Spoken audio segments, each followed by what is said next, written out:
If you're the kind of person who avoids street food, or you just don't experiment with the local dishes when you travel, maybe your idea of being exotic is ordering sweet and sour chicken dipping sauce at McDonald's. If that's you, it's okay, I feel you. The food in Asia is different, they prepare it differently, it looks a bit strange and wonderful and scary. I'm here to tell you my 7 top tips on how to order and eat street food so that you have an incredible experience every single time, or almost every single time. Because it's not an exact science, but it's fun and it will open your eyes to the real culture of the country. So let me explain and let me give you my tips. Let's go.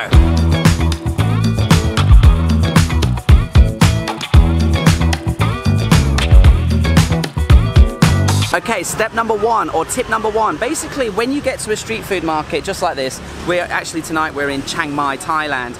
All you have to do is do a walk around. Just walk around, spend about 5-10 minutes getting to know all the street vendors, what they're selling. Just get the feeling of the place and you'll figure out quite quickly, all right, that place looks rank, or that place looks disgusting. Oh, that place looks quite good, we'll try that. And just, you explore it, then you find out where you want to eat. So first tip, just walk around and see where tickles your fancy. Tip number 2 is use your senses. Look and smell for the food. Like, if it looks delicious, if it smells delicious, chances are gonna be amazing. Tip number 3 is avoid all the foods that are clearly sitting out. They might have been in that dish on display since the morning, and if you're eating in the evening, you're just raising the bar of the chance of you getting a tummy bug or something, because it is a hot country normally and the food's out all day. So you want to be looking for places like these that cook to order. Tip number 4 is choose a vendor just like this guy behind me who specializes in one type of dish or a short, small menu. Don't go somewhere where they have a really extensive menu, because you want to find someone who is an expert in their dish. They might have been making that exact same dish for 20 years and they're going to be so experienced and knowledgeable, and they're going to get you the best dish every single time. Like this guy, he's doing noodle soup and it is delicious. Tip number 5 is don't get too experimental too early. You might see the grilled squid and the strange weird egg thing. Maybe just avoid those for a while. Get your tummy used to the new spices, new flavors and ingredients and style of cooking, and chances are you are going to have a little bit of an upset stomach the first week you get to a new country in, say, Asia. So just prepare yourself and just stick to what's good, what your belly can adapt to, and just keep it simple at the beginning. Number 6 is do your research. Before you come to the country or to their region, find out what are the dishes that they're most famous for. Find out what dishes you're most excited to try, and have a little bit of knowledge before you get here, especially when it comes to how to order it if you have any dietary requirements. A big stumbling block for people is they're just too scared to order things, so they just stay in a hotel where they know they can get Western and English speaking waiters and things like that. Just get out there, and if as long as you know what you want, you can just point to it.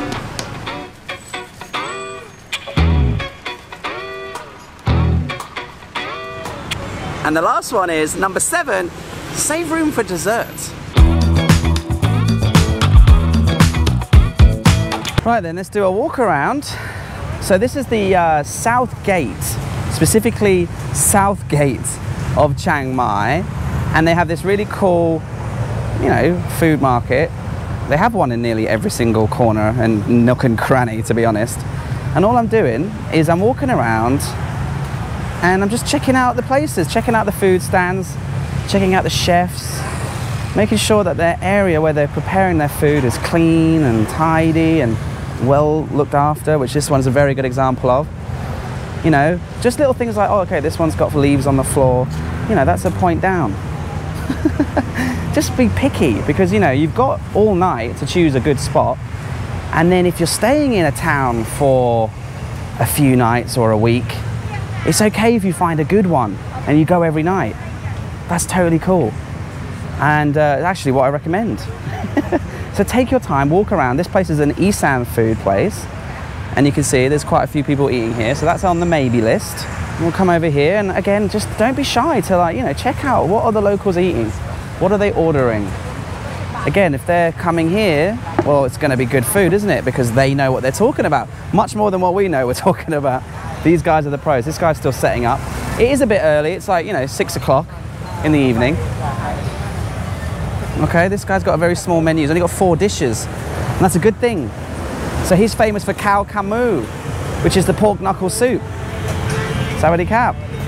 Nice smiley face. He's got delicious food. There's no shying away when you do street food. You've got the vegetables pre-cut. You've got the meat there just sitting out. You've got the eggs in the sauce. It looks delicious and it smells amazing. Remember what I said about use your senses? That looked and smelled amazing. And then we come over here, and this guy's the noodle soup dude, and I really like his vibe. I like how he's got everything set out. Looks nice and clean and tidy. And we've got customers chowing down. All good signs. This lady, look at her little display here with the flowers and the condiments and the vegetables. Yeah, okay, there's a fly. There's a fly flying around. That's okay. I mean, maybe for you that would put you off, but for me it's fine. And then I like this lady, right? She does cow pad cow. Really good local food. This is her menu, and it might look like there's quite a few things there, but it's basically just the same dish with different types of flavors. There's an omelette in there, different meats but with different vegetables and different seasonings. If you can see it, oh my god, look at her setup. She's got her MSG, her garlic, her chilies, 4 different types of chilies, her gravies, her pre-chopped vegetables, her chicken stock, her incredible wok. She's going to be a professional, so we'll come and eat there for sure. And then look at this, chilies on the table in oyster sauce or fish sauce with garlic and chili seeds. I mean, that's what you want. Let me show you an example now of the food that's sitting out. Now, arguably, you can say, well, look, the locals are eating it and they're ordering it. That's fine. Sorry, mate. Like these guys here, they're getting all these different dishes to go. This is basically to go. She cooks it up probably in the morning, all different types of foods, seafoods, meats, chickens. They've got fried fish here, and mushroom dishes and seafood, all kinds of food. But the thing is, it has been sat out since the morning. And remember, these are local people. They're used to this type of food. They're used to the bacteria. They're used to the spice levels, and they can handle it. And I can handle it, but I've been here for, you know, 7 or 8 years. If I ate there, I'd be happy days. But if you ate that, you know, 2 days into your trip, it might be a little bit experimental, and that's where it can go wrong. I want to show you another thing over here where we're going to look at these eggs. I saw these the other day and I thought, oh god, I got to mention this, because you might see something and say, ooh, let's try this. Come on, we're in Thailand. We didn't come all this way to eat pad thai. We came here to try other things. And then you end up going a bit wrong. Okay, so here's something. Mussels and squid on the barbecue. Again, very experimental. Work your way up to that. That's level 2. Start with pad thai, that's level 1. Actually, that's probably like level 10. This is what I saw last night. These egg things. I don't know what they are, and I've lived here for a long time, so I'd probably stay away. Then you've got these squid skins that have been salted, and they're like snacks. Squid skin snacks, ladies and gentlemen. And then down here, some more like roasting potatoes, roasting sweet potatoes, boiled peanuts in salt brine. Oh, this is an interesting one. In Thailand, you'll see a lot of sushi. Now, you might be thinking, oh my God, are you joking? Well, actually, it tastes delicious. It's extremely cheap. And all of the seafood in there is cooked. It's like, you know, blow-torched or boiled, or it's the fake crab meat. There's no sashimi just lying around in the heat. So I actually do recommend the sushi here. Again, these people here, look at this. They've got a really limited menu, 8 dishes, including a local famous dish, a bunch of normal Thai dishes that everybody knows and loves. And look at this. Look at the way they've got their food set out. Absolutely clean as a whistle. Beautiful setup here. And okay, there's a pigeon walking around. That's okay. This is street food. It's part of it. I mean, the place smells great, looks clean. I would definitely come here and order a khao soi. And again, there's locals here eating. They're tucking in for the evening, having a nice little dinner on the side of the road with a can of beer from 7-Eleven. This is the street food life in Thailand, in Asia. Specifically, yes, we're in Chiang Mai, but this is replicated in every major town or city in the continent of Asia. And don't those sausages look incredible? Aloy mai? Aloy mak. Okay. Oh, peck. He says peck. Okay. See, he's telling me those sausages are spicy. They'll probably blow your ass off. And that's good information. Look at these crisps. Wow, these prawn crackers. Absolutely delicious. See, look, it says prawn cracker, fresh fruit, delicious. Right then. I think it's time for me to go order some food. Okay, I've decided that I'm going to go for Pad Cabrao. It is a classic. Basically, the #1 popular Thai food, street food you can get. And we're going to go for this lady here because, like I said, small menu, extremely professional and experienced on this wok. You'll see what I mean in a minute. Let me order the food. Can I have a Pad Cabrao mu kap? An egg. Yes, and 1 egg. Yes, thank you very much. She knows. What I absolutely love about this particular vendor, this lady here, she's got everything in the perfect, most efficient place possible. You know, she's been making this same dish or these same dishes for years and nailing it perfectly every single time because she got to improve over the years and she got to improve her wok skill, her seasoning, like to perfection. So this is going to be cheap and it's going to be incredibly delicious as well. So go for something that you know. Pad Cabrao, for example. Do your research if you don't know what it is. But I'll explain the food in a second. But she's just cooking a pad cow right now. Not a pad cow? A cow pad. A fried rice, basically. So once she's finished that, maybe I'm next. And then I'll show you how she cooks it, what she puts into it. So you can learn exactly what's in this dish as well. And then I'll eat it and tell you how it tastes. And there's the pork mince. And she keeps it here nicely in the ice box. So first things first, brown the meat. Then with the shallots, garlic, and incredible amounts of green and red chilies. And you can smell this, it's gonna be spicy and delicious.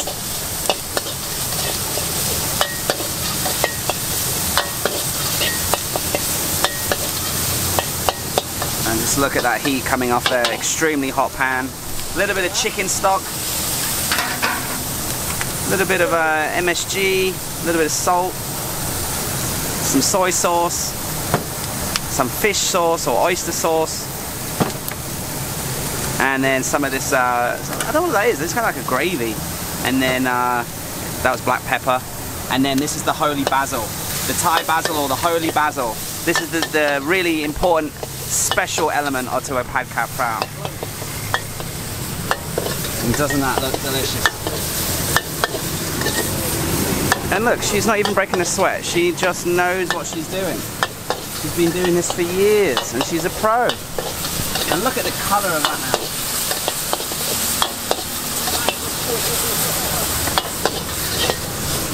now. Wow, off the heat, onto the rice.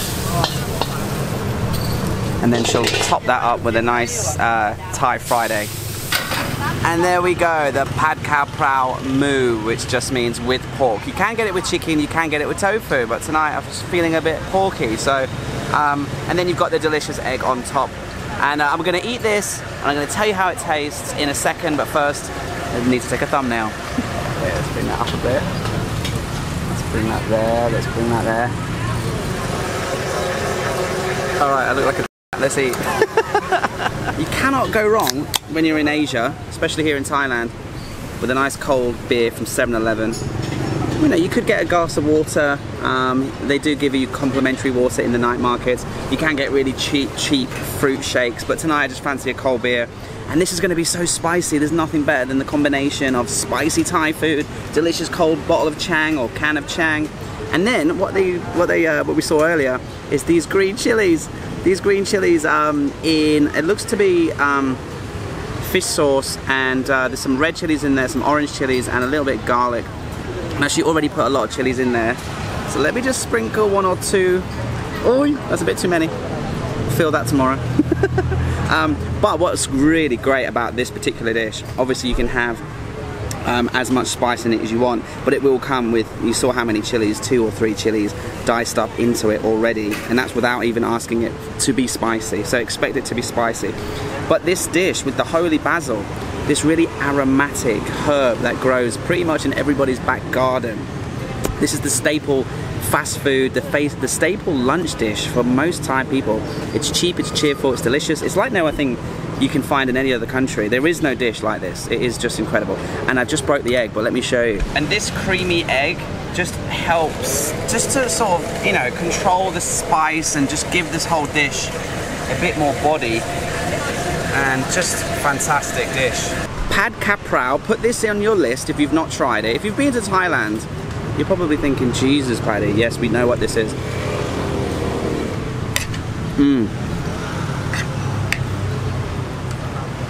The first sensation isn't spice. With that egg, it's silky, creamy. And then chasing it up is the aromatic holy basil, that perfectly savoury, oh. The chili came in the back of my throat. And after that creamy, delicious egg sensation, you do get that aromatic holy basil. I mean, just look at the size of these chunks of holy basil with some green chilies and that really rich, dark pork meat. So delicious. There really isn't like a dish I can compare this to. Like, oh, it tastes a little bit like, you know, it tastes like Pad Cabrao. And there is no dish that tastes like this. You just have to go in. The chili comes right at the back of my throat. As I was about to say, you really have to come and try it for yourself. There's a few too many chilies in this one for me, but it's okay. I've got my cold beer actually. Salud. Cheers. Have a look how many chilies are on this mouthful. Oh yeah. You know you're alive when you're eating street food in Thailand. And look, this is why I love street food. We're here with the locals. We're on their level. We're conversing with them. We're listening to their stories. We're listening to their arguments about what to watch on TV tonight. You get really immersed into a culture. It's not just, street food's not just ordering food, trying food, tasting food. It is getting yourself immersed into the culture of the country. Because you're eating with the local people. You're not hiding in your hotel. You're not hidden away in McDonald's. You're on the street trying incredible, you know, incredible food. And I hope it encourages you to get on the street and try some more dishes. You know, take in everything that I said today. I really am talking from experience. It's not an exact science. You will have an upset stomach from time to time. You will order something you shouldn't have, and that's part of the experience. But I'll tell you what, the 2 times that I got really seasick, food sickness in Thailand in the past 7 years, they were both restaurants. And street food never fails me really. I might get the odd little ooh feeling the next day. And when you're in India, you will feel it much more. But here in Thailand, street food, if you follow my 7 simple tips, it's gonna be all good. I really want to finish this, so I'm gonna end the video now. But before I say goodbye, thank you for watching, and please consider subscribing, because I'm about to go to every single province in Thailand on my little Honda dream. In less than 3 weeks, we'll be in our first province in the deep south, and then we'll be spending about a year exploring every single province of Thailand. So come along for the journey, subscribe, don't miss many more delicious dishes, many more amazing memories, and some incredible adventures. Thanks for watching.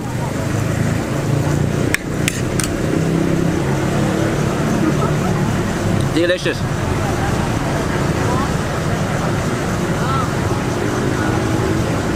Oh, Pad Cabrao Moo and a can of Chang. Doesn't get much better than that.